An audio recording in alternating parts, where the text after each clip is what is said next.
ایک بار 5 مینڈک جنگل سے گزر رہے ہوتے ہیں۔ اچانک سے ان میں سے 3 مینڈک پانی کے تالاب میں گر جاتے ہیں۔ یہ کنواں پانی کا بہت گہرا ہوتا ہے۔ اوپر والے مینڈک یہ دیکھ کر حیران ہو جاتے ہیں کہ اب یہ باہر کیسے آئیں گے۔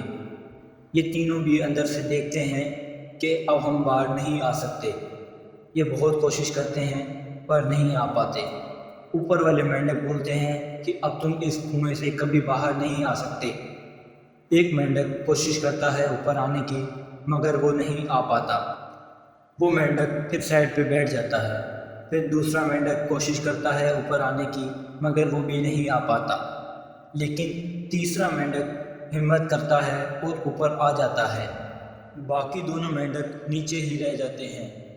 اوپر والے مینڈکوں کی باتوں میں آ کر تھک ہار کر بیٹھ جاتے ہیں۔ لیکن تیسرا والا اوپر پتہ ہے کیوں آیا؟ کیونکہ وہ بہرا تھا۔ اس کو ان دونوں کی باتوں کا کوئی اثر نہیں ہوا۔ وہ اپنی منزل کا سوچتا رہا اور منزل تک پہنچ گیا۔ اسی لیے کہتے ہیں کبھی کسی کی بات پر توجہ مت دیں، اپنی منزل پہ نظر رکھیں اور کامیابی حاصل کریں۔